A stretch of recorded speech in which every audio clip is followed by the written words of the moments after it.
ರಾಜು ಧನಸಿಂಗ್ ರಾಠೋಡ್ ಅವರಿಗೆ ರಾಜ್ಯ ಮಟ್ಟದ ಸಮಾಜ ಸೇವಾ ರತ್ನ ಪ್ರಶಸ್ತಿ ಪ್ರದಾನ.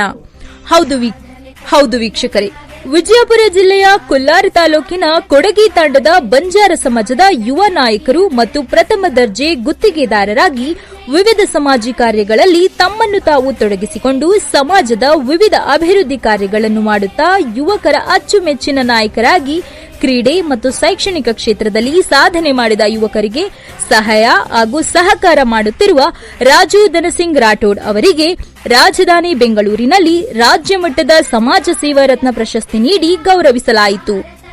ವಸಂತಲಕ್ಷ್ಮಿ ಫೌಂಡೇಶನ್ ಸಂಜಯನಗರ ಬೆಂಗಳೂರು ಇವರಿಂದ ಕನ್ನಡ ರಾಜ್ಯೋತ್ಸವ ಕಾರ್ಯಕ್ರಮವನ್ನು ಬೆಂಗಳೂರಿನ ಸದಾಶಿವನಗರದ ವೀರಶೈವ ಸಭಾಭವನದಲ್ಲಿ ನವೆಂಬರ್ 9ರಂದು ರವಿವಾರ ಬೆಳಗ್ಗೆ 12 ಗಂಟೆಗೆ ರಾಜ್ಯದ 20 ಜನ ಸಾಧಕರಿಗೆ ಪ್ರಶಸ್ತಿ ಪ್ರದಾನವನ್ನು ಹಮ್ಮಿಕೊಳ್ಳಲಾಗಿತ್ತು.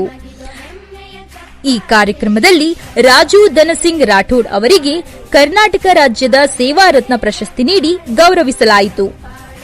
ಈ ಕಾರ್ಯಕ್ರಮದಲ್ಲಿ ಸಾಹಿತಿ ನಾಡೋಜ ವೀರಭದ್ರಪ್ಪ, ಚಲನಚಿತ್ರ ಸಂಗೀತ ನಿರ್ದೇಶಕರಾದ ವಿ ಮನೋಹರ್, ಚಿತ್ರನಟಿ ರೇಖಾದಾಸ್, ಮಾಜಿ ಸಚಿವ ವರ್ತೂರು ಪ್ರಕಾಶ್, ಡಾಕ್ಟರ್ ಪೂಜಾ ರಮೇಶ್, ಕಟ್ಟಾ ಜಗದೀಶ್, ಸುಬ್ರಹ್ಮಣ್ಯ ನಾಯ್ಡು ಪ್ರಶಸ್ತಿ ಪ್ರದಾನ ಸಮಾರಂಭದ ಅತಿಥಿಗಳಾಗಿದ್ದಾರೆ ಎಂದು ವಸಂತಲಕ್ಷ್ಮಿ ಫೌಂಡೇಶನ್ ಕಾರ್ಯದರ್ಶಿ ಕೆ ಕುಮಾರ್, ಮಾಸ್ತಾನ್ ನಾಯಕ, ಸಂಗಮೇಶ ನಾಯಕ, ಸತ್ಯರೆಡ್ಡಿ ಗೌಡ, ಹಶೀಂ ಕುರೇಶಿ, ಸಮೀರ್ ಮಾನ್ವಿ, ಆಲಂ ಗಬ್ಬೂರು, ಈಶ್ವರ ಜಾಧವ್ ಉಪಸ್ಥಿತರಿದ್ದರು.